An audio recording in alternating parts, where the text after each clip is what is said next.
নমস্কার বন্ধুরা, আশা করি আপনারা সকলে ভালো আছেন। আজকে আমি আপনাদের সামনে করলা ভাপা বানিয়ে দেখব। কিছু করলা নিয়েছি। করলাগুলো আমি পাতলা পাতলা করে কেটে নেব। করলাগুলোকে মাঝখানে একটা লম্বা কেটে আবার এরকম পাতলা পাতলা করে সবগুলো করলা কেটে নেব।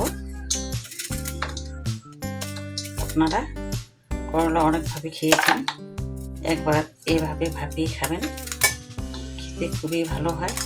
বাচ্চা বড় সবাই খেতে ভালোবাসবে। এরকম যে বাচ্চারা করলা খেতে ভালোবাসে না তারাও এইভাবে করলা রান্না করলে পরে পছন্দ করবে। এভাবে সবগুলো কেটে নিয়েছি। করলা সবগুলো কেটে নিয়েছি, তা হয়ে গেছে। এখন আমি একটু লবণ দেব। লবণ দিয়ে করলাগুলোকে 4-5 বার কষলে কষলে ধুয়ে নেব।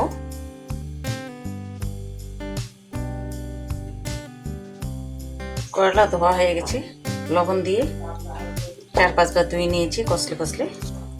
তখন আমি কড়াইতে দিয়ে দেব।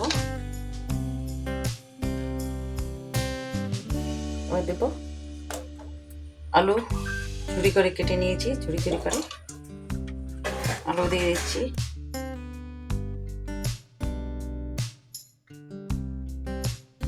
কেটে রাখা লঙ্কা, দুটো বড় সাইজের পেঁয়াজ কেটে রেখেছি।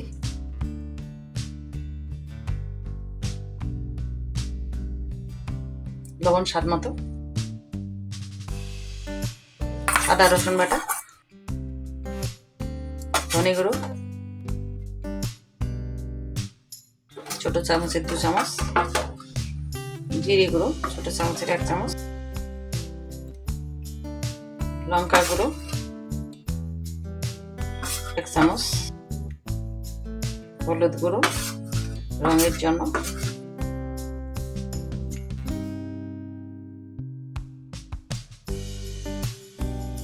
গরম মশলা গুঁড়ো সামান্য একটু, 5 ফোড়ন মশলা সামান্য, সরিষার তেল,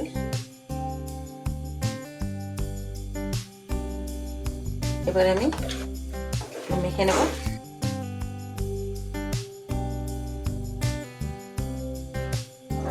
এমনভাবে মাখতে হবে যেন মাখতে মাখতে ভাপাটার গায়ে দিয়ে যেন জল ছেড়ে দেয়। অনেকটাই জল ছেড়ে দিয়েছে।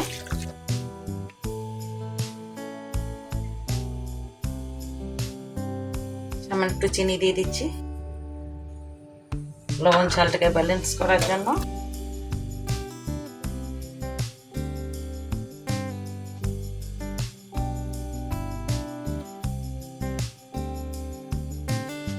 ভিডিওটি প্রথম থেকে শেষ পর্যন্ত দেখার অনুরোধ রইল। যারা এখনই আমার চ্যানেলটি সাবস্ক্রাইব করেনি তারা সাবস্ক্রাইব করে নেবেন অবশ্যই। ভিডিওটি ভালো লেগে থাকলে একটা লাইক করে দেবেন, পাশে থাকবেন। আঁকা হয়ে গেছে, এখন আমি একটু জল দিয়ে দেব।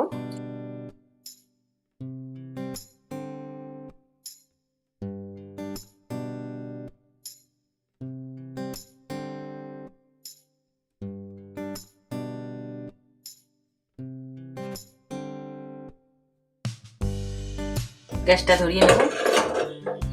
এখন আমি একটা ঢাকনা দিয়ে চেপে দেব, ঢাকনা দিয়ে ঢেকে দেব। ঢাকনাটা উল্টে নিচ্ছি।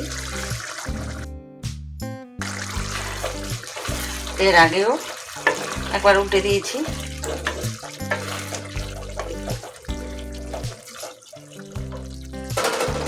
দুটো শুকনো লঙ্কা দেব।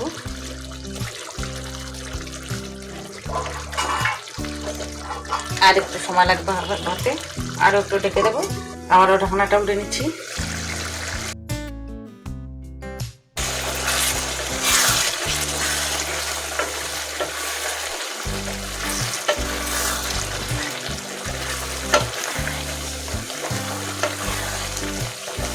ভেবে আপনারা একবার হলেও বাড়িতে ট্রাই করবেন। করলা ভাপা খেতে খুবই দারুণ হয়।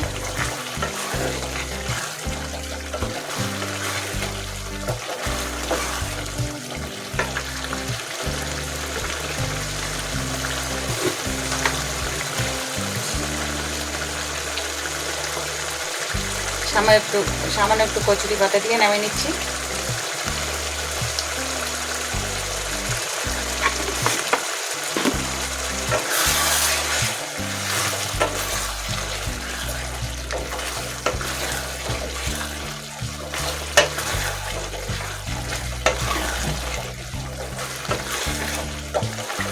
আজকের মতো এখানেই শেষ। আগামী দিনে কোনো এক রেসিপি নিয়ে হাজির হব।